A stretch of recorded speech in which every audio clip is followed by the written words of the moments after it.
मेहमान जुड़ेंगे। लेकिन अभी जो हमारे साथ मेहमान जुड़े हैं सौरभ उपाध्याय, किसान नेता हैं। हमारे साथ और भी मेहमान जुड़ेंगे। इसके अलावा doctor Ranjit Mehta, executive director जुड़ेंगे PHDCCI के। इसके अलावा आपको बता दें समीर सिन्हा अध्यक्ष हैं बेरोजगार संघ के। Doctor DK Gupta health budget expert भी हमारे साथ जुड़ रहे हैं। तो अब तमाम मेहमान जुड़ रहे हैं, लेकिन सबसे पहले हमारे साथ आपको बता दें सौरभ उपाध्याय जी हैं, किसान लीडर हैं, उनसे हम जान लेते हैं। सौरभ जी, सबकी नजरें यही है कि किसानों को एक बड़ी सौगात मिल सकती है, तो किसान क्या उम्मीद लगा रहे हैं इस बजट से? देखिए, उम्मीद तो बहुत है सरकार से और सरकार ही किसानों का काम करती है। अब उम्मीद ये है कि सम्मान निधि में वृद्धि की जाए, कम से कम किसान सम्मान निधि 10,000 रुपए किया जाना चाहिए, तो इसके आसपास उम्मीद है। और जो कृषि ऋण है उसमें भी सरकार से उम्मीद है कि सरकार उस पर भी काम करेगी, और जो सामान्य कृषि यंत्र हैं उस पर भी छूट मिले, जिससे किसान अधिक कृषि यंत्रों का उपयोग कर सके। क्योंकि टेक्नोलॉजी का जितना बेहतर उपयोग कृषि में होगा, किसान उतना ही बेहतर खेती कर सकेगा और उतना ही अच्छा मुनाफा भी पाएगा। चलिए डॉक्टर DK गुप्ता जी, देखिए आप लंबे वक्त से सर हेल्थ सेक्टर से जुड़े हुए हैं, आप एक डॉक्टर भी हैं।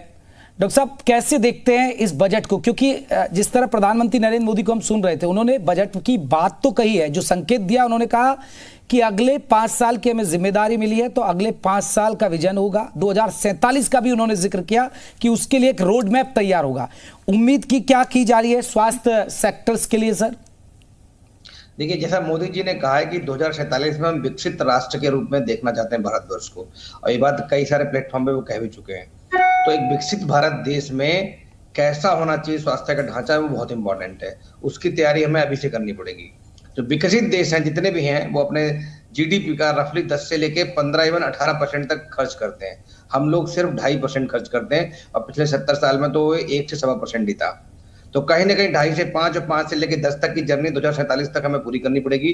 इस बार हम उम्मीद करते हैं 2.5 का 3, 3.5, 5 कुछ तो बढ़ाएंगे इस Modi ji, because last year GDP का परसेंटेज बढ़ाया नहीं था, उससे पहले बढ़ाया गया था कोविड में, बट लास्ट ईयर बिल्कुल नहीं बढ़ाया गया था परसेंटेज में। तो एक तो GDP परसेंटेज बढ़ाना, दूसरा सबसे इंपॉर्टेंट बात है, पूरा हमारा भारत देश जो है वो गांव में बसता है। मतलब 70% जो आबादी है वो गांव में रहती है और 30% शहरों में रहती है, बड़े शहरों में। 70% जो हेल्थ केयर का ढांचा है, मतलब बेड्स हैं, डॉक्टर्स हैं, नर्सेज हैं, ICU बेड्स हैं, वेंटिलेटर्स हैं, वो सारे बड़े शहरों में ही कन्फाइंड है, मतलब लिमिटेड है। तो कहीं ना कहीं हमें छोटे शहरों में Tier 2, Tier 3 सिटीज में भारतवर्ष के अंदर हमें नए अस्पतालों का निर्माण करना होगा, वहां पे नई सुविधाएं क्रिएट करनी पड़ेंगी। इसके लिए कहीं ना कहीं हमें, बिकॉज अस्पताल बनाना एक बहुत बड़ा काम है, इसमें जो कैपेक्स है, मतलब जिसमें जो एस्टेब्लिशमेंट कॉस्ट है वो 50 लाख से 60 लाख लेके 1.25 करोड़ पर बेड तक आती है।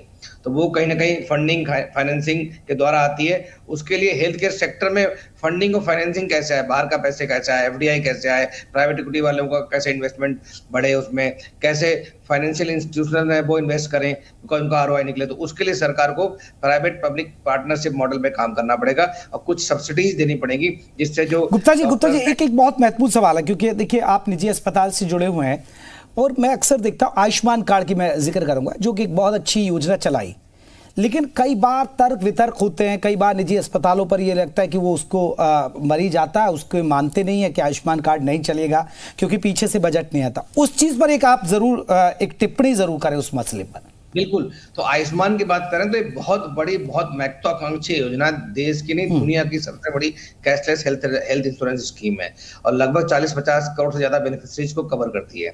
और 5 लाख का कवरेज है, जो 5 लाख का कवरेज है सरकार को 10 लाख करने का प्लान कर रही है। बहुत अच्छी खबर हो सकती है, हो सकता है कल ही अनाउंस हो जाए। साथ में जो इसकी जो एज लिमिट थी वो 60 से 70 साल पहले कर दी गई है, और इसमें किसी भी बीमारी की लिमिटेशंस नहीं है। तो इसमें जो लिमिटेशंस है, एक तो OPD ट्रीटमेंट इसमें लिमिटेशंस है, तो OPD ट्रीटमेंट को कवर करना चाहिए।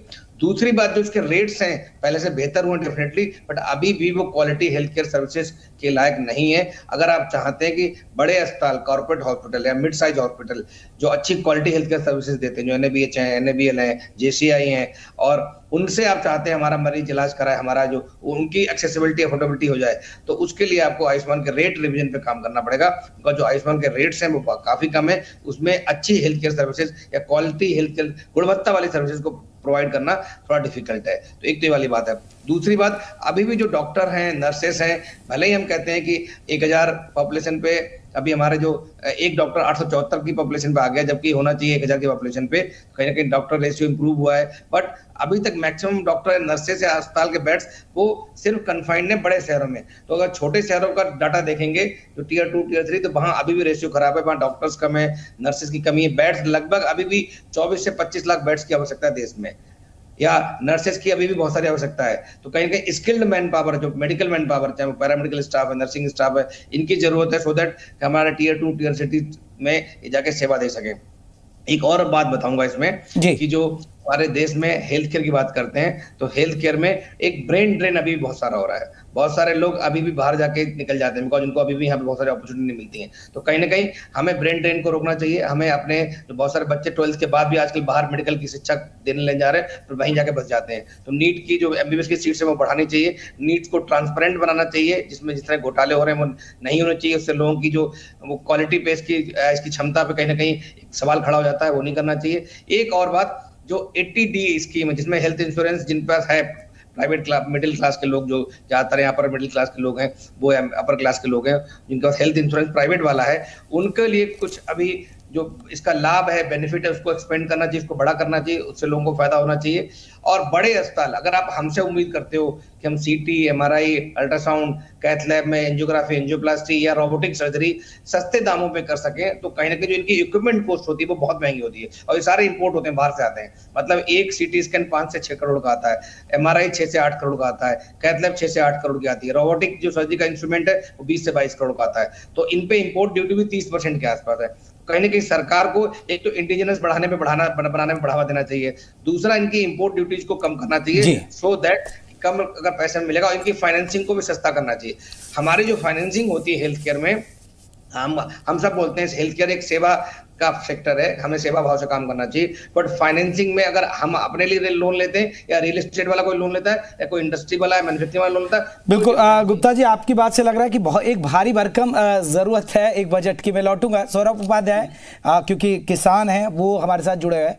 सौरभ जी, एक बहुत महत्वपूर्ण है, क्योंकि हालांकि किसानों के लिए, चाहे हेल्थ सेक्टर्स की बात करें या किसानों के लिए, एक भारी भरकम बजट बनता है, लेकिन सबसे बड़ी बात है इम्प्लीमेंट की बात आती है, और एक बात आती है किसानों की आय दोगुनी करने की बात। वो आपको लग रहा है कि बजट तो आते हैं, लेकिन वो बजट इम्प्लीमेंट बेहतर तरीके से नहीं हो पाते। सरकार को सबसे ज्यादा फोकस इस पर करने की जरूरत है कि ग्राउंड पर तो उतरे वो चीजें, तभी किसानों की आय दोगुनी होगी। देखिए, पहली चीज तो ये है कि सरकार ने कहा था कि 2022 तक देश के किसानों का जो है आय दोगुनी होगा। हमने जब हमारा किसान आंदोलन शुरू हुआ दिल्ली में, हमने एमएसपी गारंटी कानून की मांग रखी। हालांकि ये बात उस समय पूरी नहीं हो पाई, लेकिन कृषि कानून वापस हुए। मैं खुद जितनी दौर वार्ता हुई भारत सरकार के साथ वार्ता में शामिल रहा। लेकिन जो बजट है, मेरा ये मानना है कि बजट, पूरे बजट में आधा बजट देश के कृषि और किसानों को मजबूत करने के लिए होना चाहिए, क्योंकि जब गांव की जी चलिए सौरभ जी, मैं लौट रहा हूँ। प्रोफेसर रजनीश कालेर, मैं लौट रहा हूँ। प्रोफेसर रजनीश कालेर हमारे साथ जुड़ गए, अर्थशास्त्री हैं। प्रोफेसर साहब, बहुत बहुत स्वागत है आपका। सर, कल बजट आ रहा है, और देखिए देश की अर्थव्यवस्था को कहा जा रहा है कि टॉप पर ले जाने के लिए एक नई दिशा मिल सकती है। क्या उम्मीद कर सकते हैं इस बजट में? एक अर्थशास्त्री के तौर पर आप क्या सोच रहे हैं कि एक देश को कह रहे हैं कि आप एक अच्छी इकोनॉमी लगा सकते हैं, 2047 में आप कहते हैं कि भारत विकसित देशों में खड़ा होगा, तो वो स्थिति नजर आएगी इस बजट में हमें? बिल्कुल, ये आप जो बात कर रहे हैं, बिल्कुल मैं उस बात से सहमत हूं कि अब वर्ल्ड ऑर्डर जो है, इकोनॉमिक वर्ल्ड ऑर्डर भी अगर आप देखें वो चेंज हो रहा है। इकोनॉमी में देश हमारा बहुत आगे निकलता चला जा रहा है। उसका जो सबसे बड़ी बात है, जो हमारे यहाँ पर एंड यूजर है, एआई का यूजर है, या आप आईटी इंडस्ट्री में देखें, या हम इंडस्ट्री 4.0 की बात करें, या अडॉप्शन ऑफ इंडस्ट्री 4.0 की बात करें, तो हम लगातार उसकी तरफ प्रयास कर रहे हैं। गवर्नमेंट ने बहुत सारी क्रेडिट स्कीम्स ऐसी लाए हैं, या प्रोडक्ट स्कीम्स ऐसी लाए हैं, या फिर मेक इन इंडिया स्कीम बहुत अच्छी आई है, जिसने हमें बहुत बूस्टअप किया है, हमारी इकोनॉमी को बहुत आगे ले जाने की कोशिश की है। और बहुत सारे लोग अपने एंटरप्रेन्योरशिप की तरफ बढ़ रहे हैं। पहले लोग बहुत ज्यादा जॉब की तरफ फोकस रहते थे, अब बहुत सारे लोग एंटरप्रेन्योरशिप की तरफ फोकस कर रहे हैं। जब इंडस्ट्रीज बढ़ती हैं तो नेचुरली इकोनॉमीज को ग्रोथ मिलती है, इकोनॉमी को बहुत बड़ा बूस्ट मिलता है। और सबसे बड़ी बात यह है कि जब गवर्नमेंट बहुत बड़ा इन्वेस्टमेंट जो इंडस्ट्रियल सेक्टर में लगा रही है, सो दैट आपको मेजर बूस्ट मिल पाए। सेकेंड थिंग, एक्सपोर्ट्स के ऊपर बहुत ज्यादा गवर्नमेंट फोकस हो रही है। आप देखिए एक्सपोर्ट्स हमारे लगातार इस बार इंक्रीज होते रहे हैं। उससे क्या हो रहा है कि हमारी स्टेबिलिटी आ रही है, हमारे बिजनेस में स्टेबिलिटी आ रही है, हमारे ऑल एक्सपोर्ट्स में स्टेबिलिटी आ रही है। जब स्टेबिलिटी आनी शुरू हो जाएगी, नेचुरली हमारी इकोनॉमिक ग्रोथ होनी शुरू हो जाएगी और वर्ल्ड ऑर्डर में हम कहीं ना कहीं और पायदान में कहीं ना कहीं ऊपर जा रहे हैं। और एक जो इम्पोर्टेंट बात मुझे ये लगती है कि एजुकेशन सिस्टम जो है हमारा बहुत इंप्रूव होता जा रहा है। पहले एजुकेशन सिस्टम में बहुत ट्रबल्स थी, अब वो धीरे धीरे ट्रबल्स जो है वो कम होती जा रही हैं।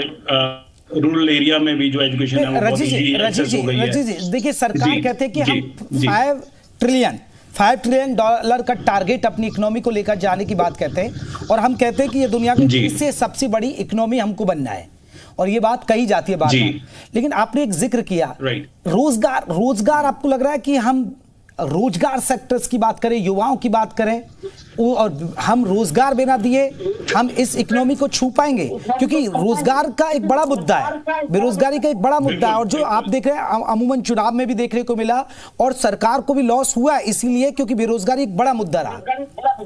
राइट, बिल्कुल ये आपकी बात से मैं बिल्कुल सहमत हूं। रोजगार सिर्फ सरकार नहीं प्रोवाइड करती है, प्राइवेट सेक्टर भी प्रोवाइड करता है। जो इंडस्ट्रियलिस्ट है, अगर इंडस्ट्री बढ़ेगी तो एम्प्लॉयमेंट ऑटोमेटिकली बढ़ेगी। अगर हम सिर्फ प्राइवेट सरकारी में ढूंढते रहेंगे तो नहीं होगा, इतना ग्रोथ नहीं हो सकता।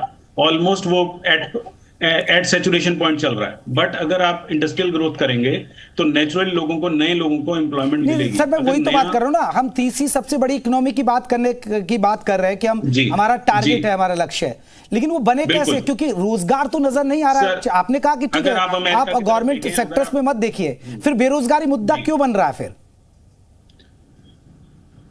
बेरोजगारी का मुद्दा इसलिए आ रहा है क्योंकि हम इंडस्ट्रियल ग्रोथ उतनी कर नहीं पाए जितनी होनी चाहिए थी। हमारा डेमोग्राफिक डिविडेंड जो हमने इनकैश करना था वो उस लेवल पर हम इनकैश नहीं कर पाए। यंगेस्ट जो लोग हैं हिंदुस्तान में इस टाइम पूरे वर्ल्ड ओवर में सबसे ज्यादा चल रहे हैं, तो वो उस वर्कफोर्स को हमें यूटिलाइज करना चाहिए। नो डाउट इन दैट उस रेशो में हमारे पास एम्प्लॉयमेंट जनरेट नहीं हो रही है। बट एम्प्लॉयमेंट कैसे जनरेट होगी? जब हम गवर्नमेंट इन्वेस्टमेंट करेगी इन द इंडस्ट्रियल सेक्टर, और इंडस्ट्रियल सेक्टर प्रोवाइड करेगी जॉब टू द यूथ, और विच इज वेरी इंपॉर्टेंट, बहुत ज्यादा इंपॉर्टेंट हो चुकी है इस टाइम पर। बट हमारा एक जो पेस होनी चाहिए थी उस पेस में हम नहीं आगे बढ़ पाए। बट निश्चित रूप पर हम आगे जरूर बढ़ रहे हैं, वो स्पीड नहीं है, वो पेस नहीं है, बट हाँ ये है कि हम आगे बढ़ रहे हैं और हमारी इकोनॉमी लगातार उसमें कुछ गेन्स आ रही है, कुछ बैकवर्ड मैं लौट रहा हूं। हमारे साथ गुप्ता जी भी है। गुप्ता जी, ये भी एक बड़ा बात है क्योंकि आपने बहुत बात वैलिड कही। आपने कहा कि देखिए बहुत जगह डॉक्टर्स की कमी है, बहुत जगह आप देखेंगे नर्सिस की कमी है, और ये है हर जगह। आप सरकारी अस्पतालों को तो बहुत ज्यादा बुरा हाल है, लेकिन हम सपने देख रहे हैं कि हम 5 ट्रिलियन इकोनॉमी लेकर जाएं, 30 नंबर के हम दुनिया में हमारी इकोनॉमी बने। लेकिन बनेगी कैसे जब हम रोजगार ही नहीं दे पा रहे हैं, हमारे अस्पतालों में डॉक्टर नहीं है, नर्सिस नहीं है? आपको नहीं लग रहा कि सरकार को पहले इस बात पर ध्यान देना चाहिए, तब हम उस मंजिल पर पहुंचेंगे जो हम दम भर रहे हैं? देखिए, अगर हमें विकसित देश बनना है 2047 में, या हमें 5 ट्रिलियन इकोनॉमी की तरफ जाना है, तो हमें जो बात करनी होगी पहले 3 बातें, जो 3 बहुत अहम मुद्दे हैं हमारे जो देश के, वो है शिक्षा, रोजगार और स्वास्थ्य। अगर तीनों पे पैरेलली काम करेंगे तो हम जाके विकसित देश बन सकते हैं। जबकि बात करें स्वास्थ्य की, तो मैं फिर बता रहा हूँ अभी भी आउट ऑफ पॉकेट एक्सपेंसेस, मतलब लोगों को इलाज कराने के लिए लगभग लास्ट ईयर का जो डाटा है 49% लोगों को इलाज कराने के लिए अपने घर बेचने पड़ते हैं, जेवर बेचने पड़ते हैं, लोन लेना पड़ता है, रिश्तेदारों से पैसे मांगने पड़ते हैं, कर्जा लेना पड़ता है। और ये उससे 3-4 साल पहले तक ये लगभग 62% था। तो कहीं ना कहीं पहले से बेहतर हुआ है। तो अभी भी आधी आबादी को हमें रफली कहीं ना कहीं लोन वोन लेके अपना इलाज कराने की आवश्यकता पड़ती है। तो ये बहुत बुरा हाल है। बेरोजगारी की हालत ये है कि हर देश में हर शहर में कहीं ना कहीं बेरोजगारों की लाइन लगी हुई है। तो अभी हम लोग देख रहे थे वीडियो में, बहुत सारे लोग एक जॉब के लिए कितने लोग जा रहे हैं। तो कहीं ना कहीं ये कुछ ऐसे सेक्टर्स हैं जिनको इम्प्रूवमेंट करने से रोजगार भी बढ़ेगा, साथ में वहां पे हमारा जो युवा है वो तैयार होगा फ्यूचर के लिए, और विकसित देश को जो सपना है उसको गोल को अचीव करने के लिए, उसके लिए शिक्षा और स्वास्थ्य बहुत इंपॉर्टेंट चीज है। अगर शिक्षा में हम काम करेंगे, खास करके प्राइमरी और सेकेंडरी शिक्षा या कॉलेज की शिक्षा जो यूनिवर्सिटी वाले लेवल पे, वो बहुत इंपॉर्टेंट है। अभी भी 12th के बाद बहुत सारे बच्चे जो खासकर बड़े शहरों में वो बाहर जा रहे हैं, विदेशों में जा रहे हैं। इससे हमारा एक तो मॉनेटरी ड्रेन हो रहा है, पैसे हमारे जा रहे हैं, डॉलर्स बड़ा लोग दे रहे हैं, खर्च कर रहे हैं। तो आइडियली होना चाहिए कि हमारा शिक्षा का सेक्टर इतना अच्छा होना चाहिए कि लोग बाहर से पढ़ने आए और इतना बढ़ावा दें कि हमारे लोग बाहर ना जाए, बाहर के लोग बहुत सारे पढ़ने यहाँ पे आए। हेल्थ में भी मेडिकल टूरिज्म होना चाहिए, इतना अच्छा हमारा हेल्थ का इंफ्रास्ट्रक्चर होना चाहिए कि हर जिले में, जो बड़े जिले एटलीस्ट है, उन सब में विदेशों से लोग आए जो अपना इलाज कराएं। जो हमारा इलाज बहुत सस्ता है, यूरोप से और जो वेस्टर्न कंट्रीज से लगभग 10 गुना इलाज हमारा सस्ता है, और हमारे डॉक्टर दुनिया के सर्वश्रेष्ठ डॉक्टरों से एक माने जाते हैं।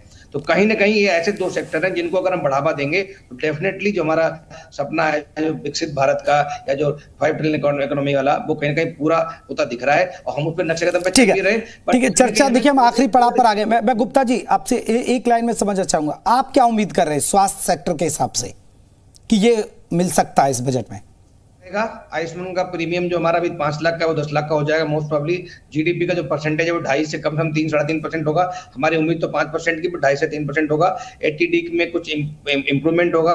दवाइयों पे जीएसटी, जो एटलीस्ट जो एसेंशियल दवाइयों पे जीएसटी कम होगा, और जो इंपोर्ट ड्यूटी है मेडिकल इक्विपमेंट्स वो कम हो जाएगी। तो ये कुछ अच्छे मुझे लग रहा है संकेत दिख रहे हैं। चलिए, अच्छे